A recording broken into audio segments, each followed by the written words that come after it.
Assalamu alaikum students. I'm here with the third part, which is final part of plot construction of Hard Times novel written by Charles Dickens. And the point is inflexibility, harshness, and abrasion. Charles Dickens has given us the idea of his novel upon these three different points, and these 3 points have been explained with further details like industrial setting, historical period, and medium of fate. Now, the detail. Dickens starts off from the idea of inflexibility as the feature of the grad grind system. And you know it very well that grad grind wanted to run his school in the form of an industry or in the form of a factory or a mill just to get profit from it, and everything was based on factual knowledge. He was not at all in favor of the emotions and passions of human beings, although he himself was a person of flesh and blood, but he only wanted to earn more and more money with the help of rigid ideas and rules and regulations set by utilitarian philosophy or materialism.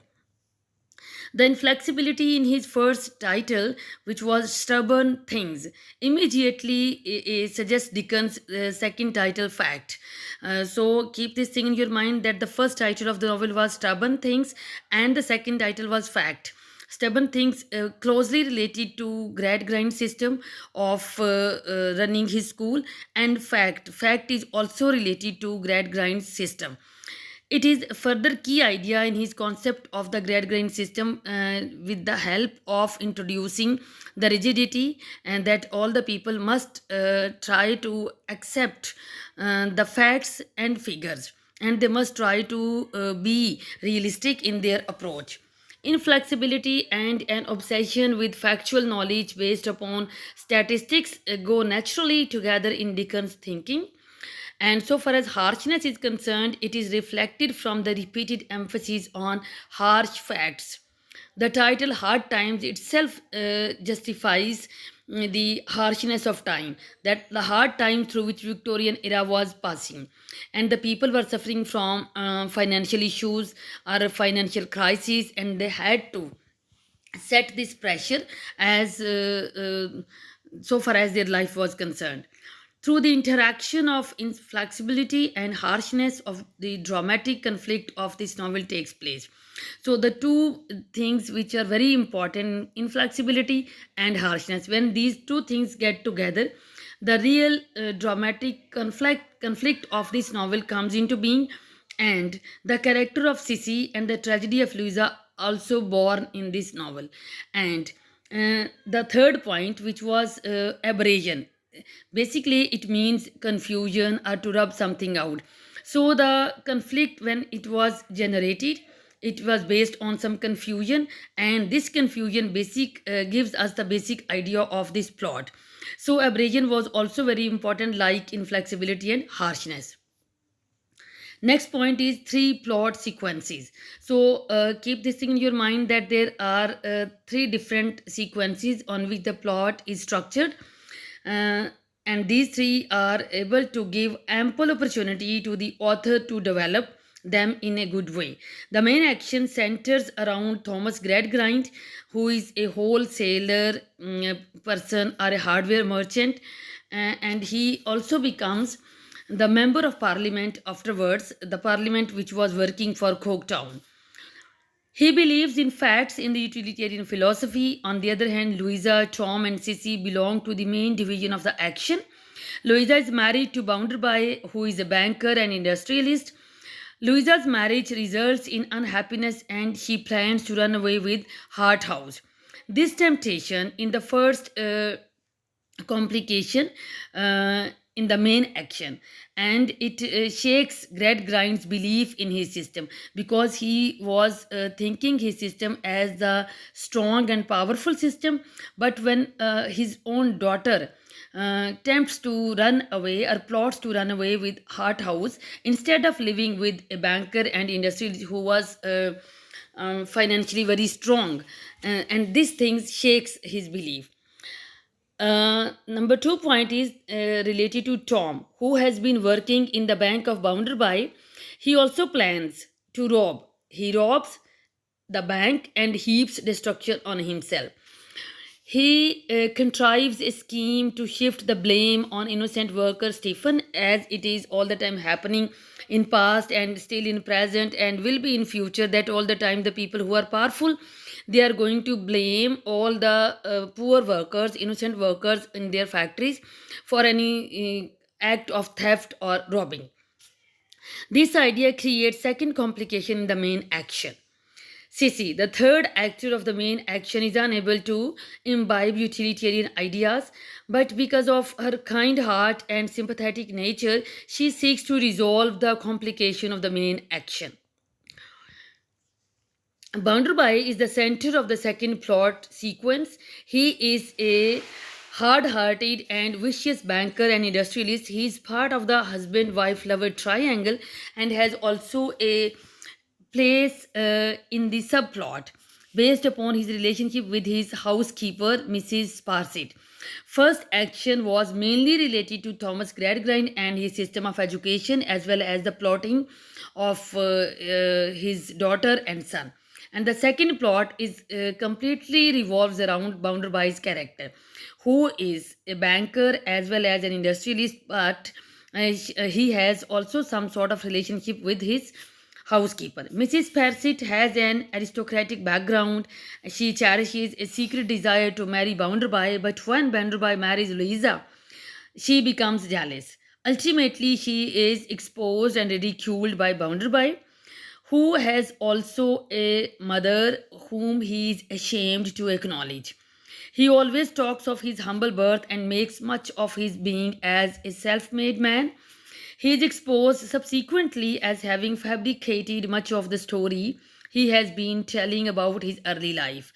Although he was financially very strong, he was um, a compact person. He had a very decent personality apparently, but inwardly he has different sorts of problems, psychological as well as emotional problems, that he didn't want to disclose.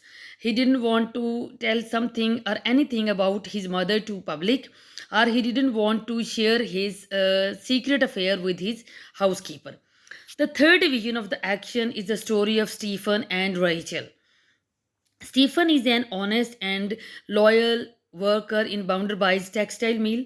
He has a drunken wife whom he wants to divorce and marry Rachel. Rachel is an angelic creature who provides whatever comfort he can to Stephen, because he was very loyal, he was very nice, he was very decent and faithful wife.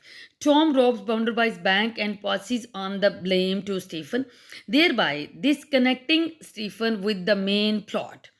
It is the main idea. Stephen ultimately dies in an accident and is declared by the novelist as a martyr. So, this death was not at all considered as an accident, but the novelist Charles Dickens has given a title to this death as martyrdom.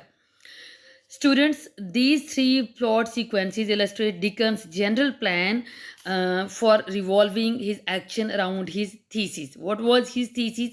The thesis or the theme of the novel is not only the attack on utilitarian economy, but also includes criticism of the educational system, the class distinctions, and caste system, as well as divorce laws.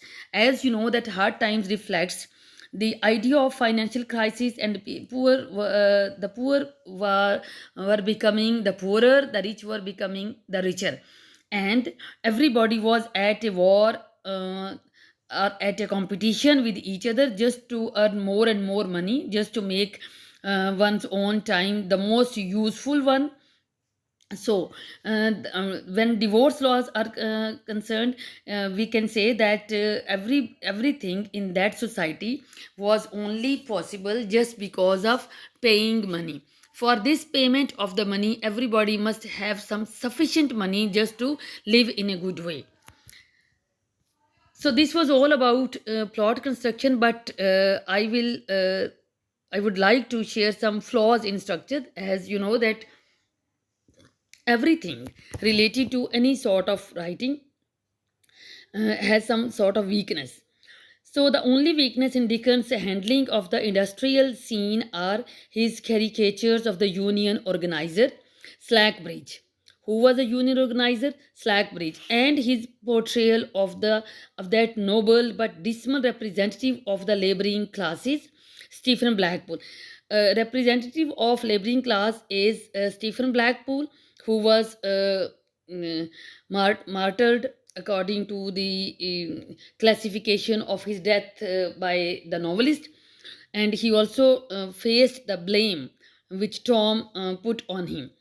Slackbridge, with his windy and winning rhetoric, is a figment of imagination. He was not so honest, Dickens says, as the workers he addressed. He was not so manly. He was not so good humored. He was substituted uh, cunning for their simplicity and passion for their safe, solid sense. An ill-made, high-shouldered man with lowering brows and his features crushed into an habitually sour expression. He is contrasted most unfavorably, even in his mongrel dress, with the great body of his hearers in their plain working clothes. So, this was the main idea of Slackbridge, who was a representative of the noble and dismal. Noble and caricature organizers of union or labor union or union class. So these lines which I have quoted over here are able to convey the main idea related to the unionism. For the first time in the history of English literature, Hard Times presented that unified and that organized labor union, because it was the time when these unions were introduced.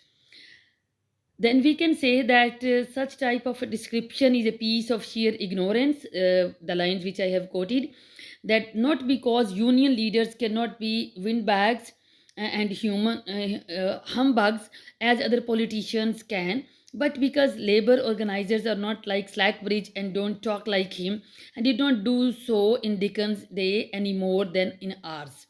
So it is generally acknowledged that trade union scenes are not satisfactory. Although it was the point that these trade union scenes, unions were in their making, because for the first time they were introduced. So after formation, anything and everything takes some time to be established in a good way. Again, we can say that the parallel between Bounderby's and Blackpool's matrimonial trouble is unconvincing, and one feels that probability, psychology, and everything else had been sacrificed to symmetry. And the last drawback or flaw is that the last chapter of the novel summarizes in a few hundred words events which might fill a whole novel. That this chapter can consider to be a whole novel. So these were the flaws so far as plot construction as well as structure of the novel was concerned. And hopefully you people have got the clearer idea about this plot construction. This was all about the main topic. Thank you very much for listening.